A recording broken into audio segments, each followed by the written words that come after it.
Oi, pessoal. Eu estou no Centro Cultural, hoje passando para vocês, aqui ao vivo, a coletiva de imprensa com o Maurício Lousada. Ele está aqui. Olá, tudo bem? Pertinho. Tudo bem, Maurício? Tudo bem, prazer estar aqui contigo. Prazer é nosso. Obrigado. Eu vou te convidar então para sentar ali com os colegas, claro, e vou transmitir tudo que eles perguntarem. Eu também quero perguntar algumas coisas. Perfeito. Porque a sua história uma história fantástica. Puxa, legal. Espero que a minha história possa inspirar todo mundo que está assistindo aí a sair das suas cavernas interiores, não é? Isso. E depois dessa que a gente viu também recentemente aí... Pois é, os meninos na Tailândia, graças a Deus, né, saíram bem. Infelizmente nós tivemos uma pessoa, um mergulhador que foi a óbito, mas o importante é que ali nós vimos muita lição de foco, superação, da importância da atitude mental positiva, né? Graças a Deus os meninos estão bem. E eu cheguei no assunto porque ele passou por algo semelhante. Mas não querendo atravessar, vamos compartilhar com os colegas, que daí todo mundo pergunta. Perfeito. E todo mundo fica sabendo. Aqui, eu sento aqui. Parece mais um trono, tem o pessoal da rádio, ele que também está representando o Jornal de Beltrão, e a Rosângela, que é da Gazeta. Podemos começar? E eu, do Tribuna. Isso. Não, na verdade a gente faz meio tudo junto, né? Tudo junto. Faz tudo junto. O que tu prefere? Se tu quiser gravar com ele, Se pode vocês gravar. quiserem fazer perguntas também, para mim fica até melhor, que aí a gente consegue... Vai interagindo, né? Tá bom, aí se vocês no final quiserem, eu posso gravar uma cabeça específica falando o nome da rádio, para você conectar com os veículos de vocês. Então tá, vamos lá. Maurício Lousada é um grupo de amigos preso dentro de uma caverna. Acho que não tem assunto mais atual do que esse. Né? É verdade. Eu acho que o mundo inteiro falou sobre isso nas últimas semanas. Nós tivemos um desfecho bem positivo para a história. Ele estava até comentando agora, né, um pouco antes de a gente começar a conversar aqui oficialmente, que infelizmente nós tivemos um mergulhador que faleceu, mas acho que o balanço geral foi muito bom, porque no final nós tivemos aí os meninos resgatados junto com o treinador. É um assunto muito atual. E como que isso pode trazer conhecimento para o empresário do Oviziense? Bom, hoje eu vou contar aqui uma história real. Eu e a minha equipe ficamos perdidos por 44 horas dentro de uma das maiores cavernas do Brasil. Sem dúvidas, ali eu aprendi muitas lições sobre foco, superação, resiliência, análise de risco, sobre trabalho em equipe. Todas essas lições que foram aprendidas numa situação extrema, numa situação que você está entre a vida e a morte, elas podem ser aplicadas dentro dos negócios. Então hoje, o empresário que estiver aqui, ele vai poder olhar para essas lições e aplicar no seu negócio. Dizer assim, se alguém que estava dentro de uma caverna, numa situação entre a vida e a morte, conseguiu unir a sua equipe, conseguiu ter um pensamento positivo, conseguiu aproveitar o melhor de cada pessoa que estava ali dentro para sair dessa caverna, então é possível que eu faça isso no meu negócio também. Fala um pouco como é que foi essa experiência, onde que é essa caverna, onde é que fica localizado, como que foi assim, essa experiência lá dentro? Essa experiência aconteceu em 1998, quando provavelmente você ainda estava bebê, eu nem tinha nascido ainda. Bom, né, ser jovem, né? Eu tenho uma inveja desse negócio. Essa experiência aconteceu em 1998 no subestado de São Paulo, no município de Poranga, já quase divisa com o estado do Paraná. Ali tem a maior concentração de cavernas do Brasil, são mais de 400 cavernas cadastradas. E eu e um grupo de amigos que já explorávamos cavernas, nós resolvemos entrar numa caverna que é muito grande, mas essa caverna ela tem uma área que é restrita, você só entra com uma autorização especial. Nós não tínhamos essa autorização, então resolvemos entrar sem que ninguém soubesse. Fomos para essa área que é uma área mais profunda da caverna, e ali, sabe aquela história que a pessoa diz assim, não, mas a gente conhece, né? Aí ninguém conseguia voltar mais, e aí nós andávamos e voltávamos para o mesmo lugar, e o tempo foi passando. O que era para ser 4 horas de experiência virou 5, 6, 8, 9, 13, e à medida em que o tempo ia passando a gente ia entrando em desespero. E aí, nessa história, né, nessa palestra, eu conto o que aconteceu nessas 44 horas, qual a estratégia que nós utilizamos para sair, porque eu sempre falo que as crises fortalecem. Às vezes o empresário ele fala, mas no momento de crise isso não é fácil. As crises as crises são capazes de tornar as pessoas mais fortes. E foi exatamente traçar a estratégia junto com a minha equipe, pegar o melhor de cada um, que fez com que eu tirasse daquela crise, porque era uma crise, a força necessária para me superar e transformar minha vida. Se hoje eu trabalho com palestras, se hoje eu consigo multiplicar essa história, é porque eu vivi essa crise no passado. Então, às vezes a gente odeia a crise, a gente fica nervoso porque as coisas não estão acontecendo. A gente tem uma tendência, né? Estava ainda comentando agora, a acreditar que sempre o pior vai acontecer. Ninguém pensa, olha, se você falar algo negativo, é fácil para isso virar uma fofoca e todo mundo começar a falar coisas negativas. Mas se você falar algo positivo, a pessoa fala, mas será mesmo? Então a gente tem uma tendência a acreditar no pior. E numa situação de crise é que você se fortalece. Então a gente traçou uma estratégia numa situação de crise e isso nos deu força para sair. Eu não vou entrar em mais detalhes aqui, senão a gente vai estragar o conteúdo, mas é mais ou menos por aí. Maurício, você fala em equipe. O que é exatamente essa equipe? Desculpa. Sem problema. Vamos de novo. Sempre desliguem o celular antes de dar uma entrevista, tá? Desliguem o celular, desculpe. Vamos lá de novo. Então, você fala em equipe. O que era essa equipe? Vocês estavam explorando a trabalho, a passeio? Qual que era a finalidade? Bom, eu tinha uma equipe de exploração de cavernas que era composta por 4 pessoas, eu e mais 3. Era um hobby? Era um hobby. Um hobby. Eu já fazia isso há 6 anos. E tu já era palestrante? Não. Se tornou depois? Me tornei dentro da caverna, eu decidi que eu me tornaria um palestrante. A nossa equipe eram 4 pessoas que exploravam cavernas já há 6 anos e nesse dia em especial tinha mais uma pessoa, uma mulher que era namorada de um dos nossos amigos. Era a primeira vez que ela entrava numa caverna e logo de cara ela se perdeu. E é muito interessante quando a gente fala em equipe porque a história ela é dividida em 2 momentos. Tem um primeiro momento onde nós entramos num conflito muito grande, achar o culpado, por que a gente está perdido, quem é a pessoa responsável, quem deveria ter feito certo, e isso gerou um conflito enorme. Enquanto nós estávamos nesse conflito, nós não conseguimos pensar numa solução. E aí houve um determinado momento que nós pensamos o seguinte, vamos aproveitar o melhor de cada um. O que essa pessoa tem que pode favorecer na nossa estratégia, o que essa outra pessoa tem. Então eu falo, muitas vezes a gente tem a equipe, mas a gente não coloca as pessoas certas nos lugares certos. Ali eu aprendi que não basta ter a competência, a pessoa tem que estar no lugar certo. Às vezes a pessoa tem uma boa competência, mas ela está sendo subutilizada, não está sendo aproveitada da maneira adequada. Então essa era a nossa equipe. Lá nós ficamos essas 44 horas, eu posso dizer para você que nós começamos como um grupo de amigos, no meio nós viramos inimigos e saímos de lá quase como uma família. E certamente isso acaba afetando a sua vida, né? E traz algum trauma. Você teve algum trauma depois da caverna? Sim, eu tive assim, inúmeras dificuldades de conviver com isso por um tempo. Eu vou dar um exemplo, eu tive um sintoma do estresse pós-traumático que é chamado pesadelo recorrente.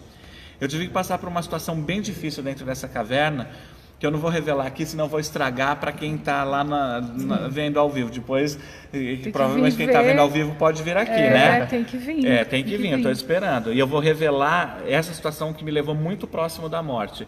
É uma situação que envolve água. Foi uma coisa muito difícil de se passar. E eu voltei durante 6 anos na minha vida, entre 1998 e 2004, praticamente todas as noites para essa situação.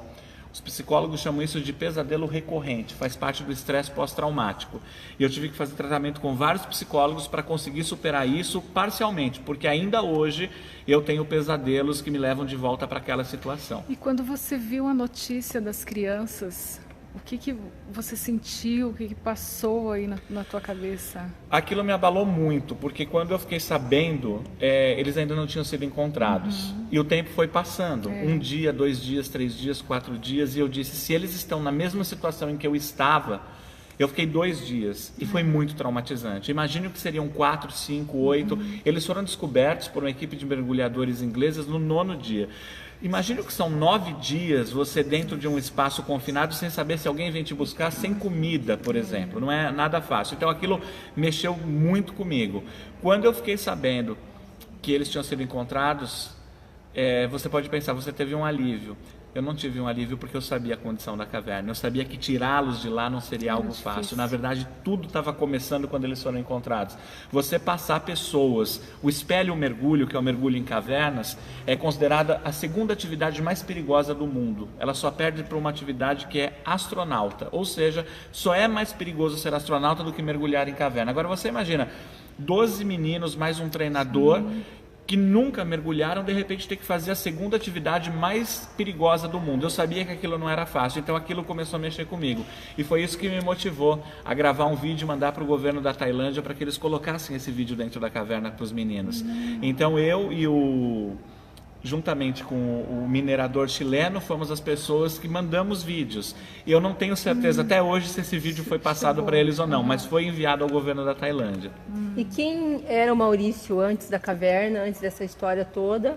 Qual que é a tua formação? De onde que você é? Certo. Você reside com a tua família onde? Enfim, Legal. Conta para nós um pouco. Bom, eu sou natural de São Paulo, capital. Atualmente eu moro em Jundiaí. Né? Quando aconteceu essa experiência, eu tinha 24 anos. A minha formação é na área de administração. Eu trabalhava, eu também sou locutor de rádio. Eu trabalhei como locutor de rádio muitos anos. Inclusive a moça que se perdeu junto com a gente era a locutora que apresentei para um amigo nosso.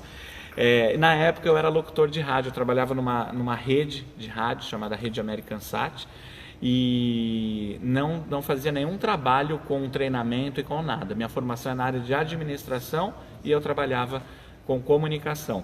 Dentro daquela caverna eu pensei, se as pessoas vivessem a mesma situação que eu vivi, elas dariam outro valor para a vida. Porque é só quando você chega muito perto da morte que você entende o valor que a vida tem. E eu disse, eu tenho a obrigação de compartilhar isso com as pessoas, eu tenho a obrigação de contar para as pessoas, sem que elas precisem estar dentro de uma caverna, como a gente pode valorizar a vida. E aí sabe o que eu descobri fazendo palestra há 20 anos? Que todo mundo já entrou numa caverna. Cada um tem a sua caverna interior. Um pode ser uma depressão, uma pessoa pode passar por um problema de relacionamento conjugal, pode ser uma doença, mas todo mundo tem a sua caverna. E a gente tem que aprender a entrar dentro da gente mesmo e conviver com essa dor interior para sair mais forte dessa caverna. A tua palestra é renomada no Brasil inteiro e no mundo, né, com prêmios nacionais e internacionais. Fale um pouco sobre isso. A palestra para valer, ela começou de uma forma muito sutil. Eu no começo contava ela de uma forma simples, dizendo para as pessoas não cometerem o mesmo erro que eu cometi, e falava dessa questão da valorização da vida. Ela foi ganhando corpo gradativamente e aquela velha história do boca a boca, um vai falando para o outro, vai contratando, e quando eu me dei conta, 10 anos depois, a palestra já tinha um tamanho enorme. Hoje, a palestra comemorou agora no mês de maio 20 anos. São 1,5 milhão de pessoas em 14 países. O livro Para Valer, publicado no Brasil, Estados Unidos e Canadá, é um livro que tem uma super aceitação do público. Ele conta essa história e faz alguns paralelos mais para a vida pessoal. Na palestra eu trago mais para o lado empresarial, mas o livro traz muito do pessoal.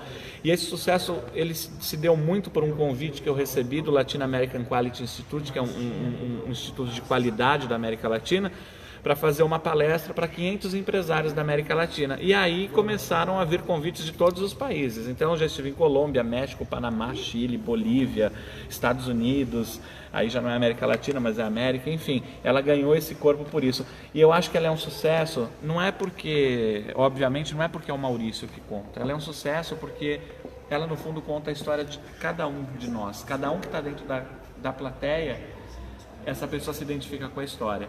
Quem estiver aqui não vai me ver assim de gravata, não vai me ver assim com esse terno. Quem estiver aqui vai me ver vestido com uma roupa de exploração de cavernas. Vai me ver aqui como se eu estivesse dentro da caverna, porque nós vamos transformar esse auditório numa grande caverna e todo mundo vai sair dali com a mesma sensação que eu tive, a sensação de renascimento. Maurício, e a tua equipe, os teus colegas que estavam com você, como que ficou, como que eles ficaram depois dessa história toda? Certo. Bom, estavam em 5. Estávamos em 5. A moça nós perdemos contato. Não sei porque os pais dela não queriam mais que ela andasse com a gente. Por que será, né? Com ela nós perdemos o contato. Os outros 3 são meus amigos até hoje, mas eles não vieram para esse lado de palestras e tudo, e eles, na verdade, não fizeram dessa experiência algo transformador como eu fiz. Talvez tenha sido transformador para a vida de cada um deles, mas eles não fizeram isso como um impulso para transformar a vida de outras pessoas. Eu tenho contato com eles ainda, mas são apenas amigos. E eles ficaram bem, assim? Ficaram. Ou traumatizados? Não, todo também? mundo sofreu um pouquinho de trauma, né? Das 5 pessoas que estavam com a gente, eu posso te dizer que apenas um mais experiente, o Carlos, ele é o que teve talvez a melhor aceitação, mas todo mundo sofreu um pouquinho de trauma. Por exemplo, a moça que esteve com a gente, eu fiquei sabendo, porque a gente perdeu contato com ela, mas eu fiquei sabendo que durante mais de 10 anos ela não conseguia dormir no escuro, só dormia com o abajur ligado, não podia, se ela acordasse e estivesse no escuro, era um motivo de pânico, era um pânico muito grande. Maurício, e nessas 44 horas vocês ficaram sem comida, sem água, ou vocês tinham algum suprimento com vocês? A gente tinha suprimentos para 4 horas, nós levamos 5 cantis de água, um queijo e uma goiabada. E essa é uma das lições que a gente traz na palestra. A gente tinha pouquíssimos recursos, mas o empresário, muitas vezes, ele reclama, eu não tenho o recurso que eu gostaria de ter. Mas o segredo não é ter muito recurso, é usar o recurso que você tem de forma racional. Com pouco recurso eu consegui um grande resultado. Por quê? Se eu tivesse um recurso enorme, eu desperdiçaria esse recurso. Então, quem é bom não é o cara que fala, eu faria melhor se eu tivesse mais. É o cara que fala, isso que eu tenho, eu consigo fazer o meu melhor. Legal, perfeito. Obrigada. Eu sempre digo, né? Venha administrar aqui no meu lugar. É bem isso aí mesmo. Quando você tem, né, os recursos, tem tudo, é o papo, né? Agora quando você... Mas você sabe uma coisa que eu descobri? Eu sou administrador também, eu toco hoje uma empresa, né, que é a minha empresa, mas é uma empresa de prestação de serviços, né, que é a empresa de palestras e tal. Mas eu tenho hoje 280 clientes no Brasil, então eu lido muito com empresários. Tá aí, pessoal, Maurício Lousada. A palestra inicia às 19 horas e fica o convite para você. Venha assistir, acredito que vai valer a pena. São questões que ele traz como lições de vida e transforma a experiência que ele teve dessas 44 horas na caverna para a nossa realidade empresarial aqui. Tá? Valeu e até a próxima, pessoal!